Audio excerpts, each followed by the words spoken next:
Okay guys, सो आज के इस वीडियो में ये वाले रिज्यूमे को हम लोग चेक करेंगे कि इसमें क्या क्या चीज़ें इसने ठीक करी हैं और क्या क्या चीज़ें इसने ख़राब करी हैं, ताकि जब आप लोग अपना अपना खुद का रिज्यूमे बनाएंगे तो आप लोग वो सारी चीज़ों को अंडरस्टैंड कर सकें कि क्या क्या चीज़ें रिज्यूमे में इम्पोर्टेंट होती हैं और क्या क्या चीज़ें आप लोग को स्किप करनी चाहिए। ओके, तो चलिए स्टार्ट करते हैं। सो फर्स्ट ऑफ ऑल हम लोग स्टार्ट करेंगे कि जो इसने अपने बारे में इंफॉर्मेशन ऐड करी है यहाँ पे। इसने अपना जैसे कि कॉन्टैक्ट नंबर ऐड करा है, वेबसाइट ऐड करी है, email ID, LinkedIn, git. Okay, so ये सारी इंफॉर्मेशन इम्पोर्टेंट होती है और आप लोग को भी ये वे इंफॉर्मेशन अपने रिज्यूमे में ऐड करनी चाहिए और आप लोग को ये इंश्योर करना चाहिए कि ये सारी इंफॉर्मेशन एक्यूरेट है, क्योंकि अगर एचआर आपको कांटेक्ट करना चाहेगा तो वो इसी इंफॉर्मेशन को यूज़ करेगा।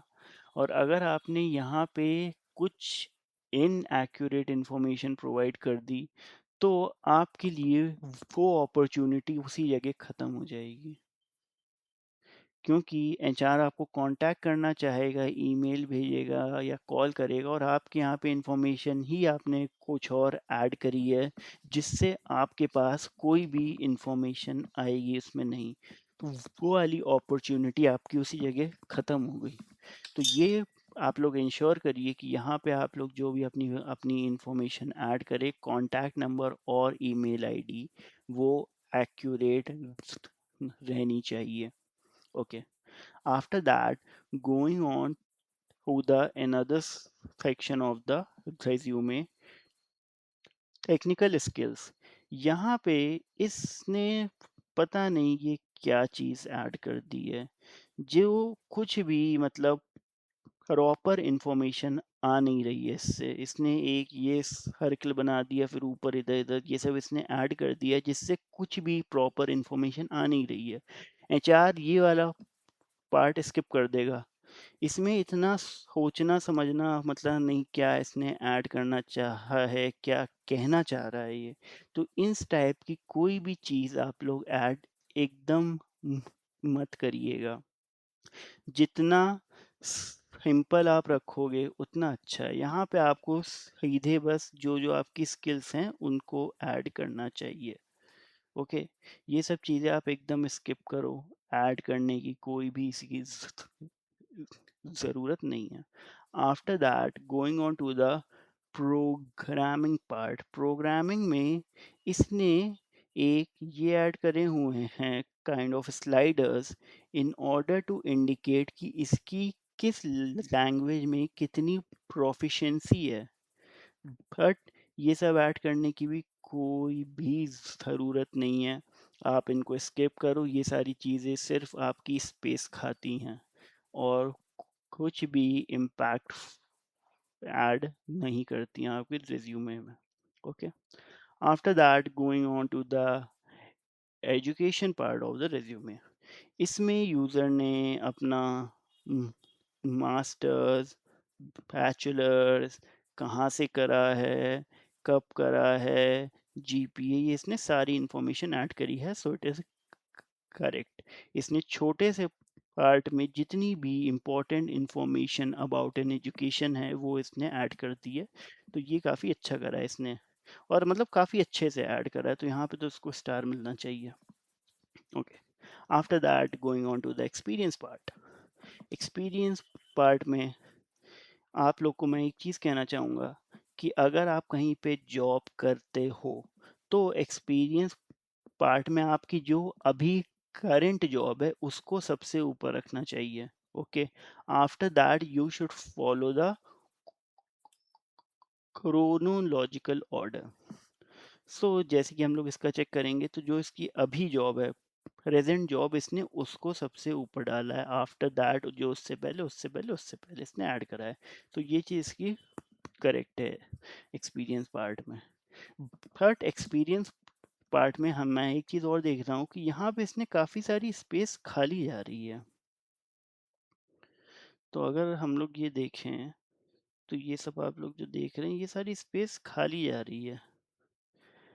रिज्यूमे में खाली स्पेसेस ऐड मतलब जितनी आप कम रखो उतना अच्छा रहता है, क्योंकि ना इससे मतलब आपका रिज्यूमे खाली खाली लगता है। और जब एचआर उसको देखेगा तो उसको ऐसा लगेगा कि आपके पास कुछ इतनी इंफॉर्मेशन या इंफॉर्मेशन ही आपके पास इतनी है नहीं जो आप रिज्यूमे में ऐड करो। सो आप कोशिश ये करा करो कि जितनी भी खाली स्पेसेस आप मतलब कम से कम छोड़ो। और उसका एक और रीज़न होता है कि मतलब जब आपका एक्सपीरियंस मतलब आपका हो जाता है थोड़ा ठीक-ठाक, तब आपके पास रिज़्यूमे में ऐड करने के लिए इतनी सारी चीज़ें आ जाती हैं कि आप ये सब खाली स्पेसेस छोड़ना अफ अफ़ोर्ड ही नहीं कर सकते हो बेसिकली, ठीक है? तो ये सब चीज़ें आप लोग थोड़ा कोशिश करा करो कि ये आप लोग का स्पेसेस छूटे ना, ठीक है? तो ये एक चीज़ है।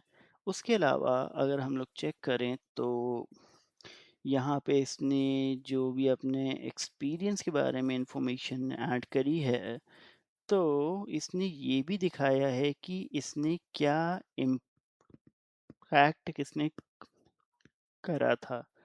जो भी मतलब इसने इम्प्लीमेंटेशन पार्ट और जो भी चीज़ थी उससे क्या इम्पैक्ट आया, ये सारी इंफॉर्मेशन भी इसने शो करी है यहाँ पे।